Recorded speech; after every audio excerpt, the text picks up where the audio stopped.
Hello everyone and welcome back to my channel. Today I will be doing my weekly reading update and I have some very exciting updates because I think I've read the best book for the entire year of 2022. So last week I finished reading The Wall of Storms by Ken Yu. It's the second book in the Dandelion Dynasty and wow! Just wow, I absolutely loved it.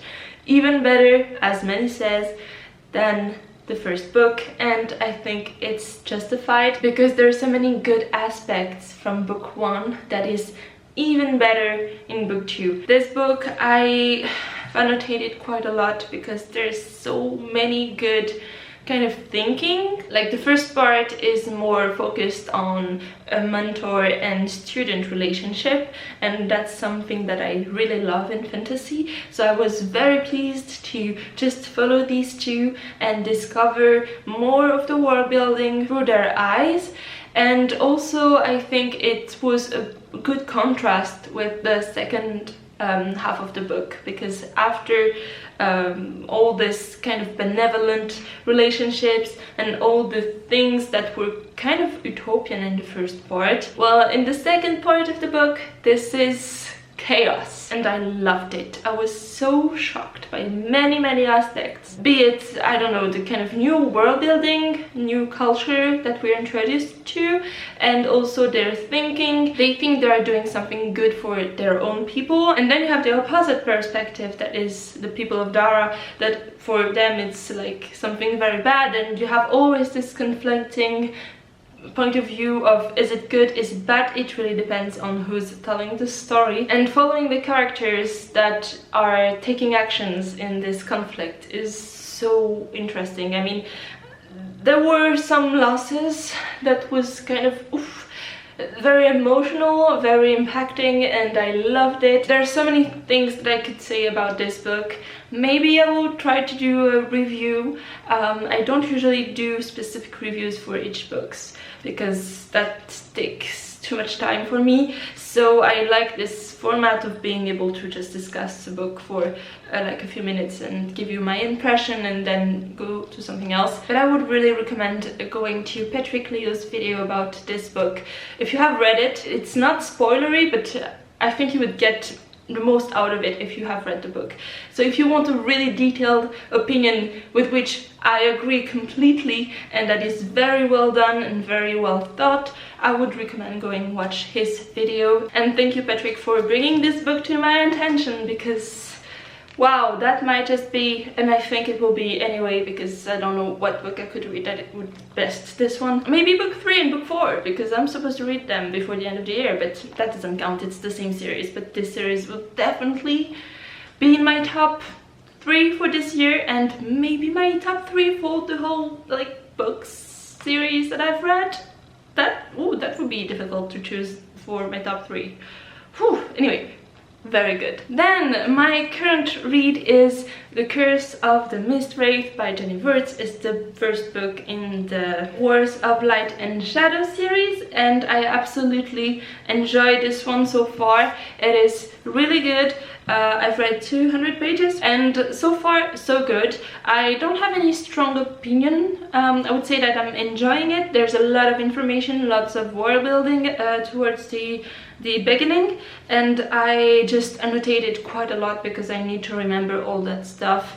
And I'm starting to really enjoy it because I have everything that is kind of in mind now, so I just go through it. I'm interested by the world building, where this is gonna go. There's a story of prophecy. We are following two young men who are kind of half-brother, and they master two kind of different powers. One can master light and the other one shadow, and they are supposed to bring down the Mist Wraith, which is a kind of mist that is encompassing a whole continent, and the continent doesn't have light for like 500 years now, and they are supposed to kind of bring back the light on this continent. I'm sorry if the summary isn't that good. I'm still not far enough to get a full grasp of what this is. I just know that there's the prophecy, the two half-brothers, and this Mist Wraith curse, and I'm intrigued, so as I said, intrigued by the characters.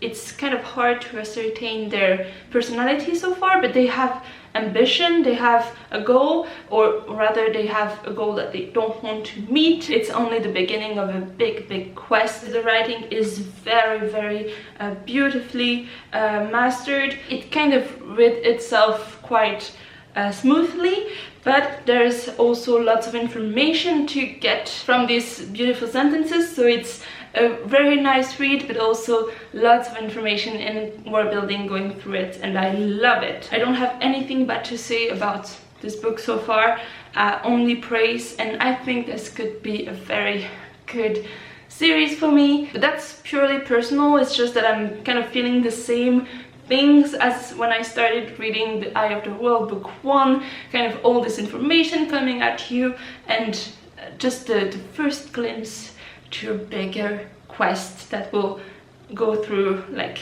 10, 11 books. So I'm really looking forward to see where this is gonna go, how the characters are going to grow, and what will be the outcome and what will be the journey to this outcome. So really excited. Kind of every time I find a new big series, I'm like, yes, another word in which I will be able to just stay for months and months. So it's like going on vacation. You're like, oof, 3 months of vacation, that's good. So yeah, Curse of the Mist Wraith, that I really enjoy so far, so good. And for my next read, I would redirect you to my October TBR, because I just presented the books that I'm gonna read in October. But I think the next one I'm gonna pick up is The Eye of the World. I just talked about it. I don't know if this is gonna be the right time to read it. It might be a bit too similar in vibe with the Curse of the Mist Wraith, so it might be a bit too much epic fantasy, but I wanted to reread it for the second time because I started reading it the first time around October, so I just wanted to start again around the same period of time as I did for the first read. Also, alongside The Eye of the World, I'm gonna be reading Pillars of the Earth by Ken Follett. Now the poll is finished, and I can say for sure that we're gonna be reading on my Discord for buddy read this one instead of Fire and Blood by J.R.R. Martin. But I'm really excited. I got a lot of comments about it in my last video, and you kind of hyped me for this one. I was hyped by default, but now I'm really interested in this one, so I'll be reading these two. If I have time, I'll be starting the book 3 in the Dandelion Dynasty, The Veiled Throne by Ken Yu, at the end of the month. So I'm really excited, lots of stuff to get excited about, and yeah, just many good reads. I'm really in a good reading mood, and I hope you are too. Let me know in the comments what you read last week, what you are currently reading, and what are your plans. I will gladly discuss with you about books in the comments. And of course, if you want to follow me on my social media, as always, it's still a bit a mix of French and English, as well for the Discord. Discord is mainly French, but if you want to join the buddy read for the Pillars of the Earth, you are welcome. Don't worry, we all kind of speak English. And yeah, that's it. That's another reading update. Kind of cool. I like doing these videos in English. Kind of getting the hang of it, I think. Anyway, I will see you in my next one. Bye!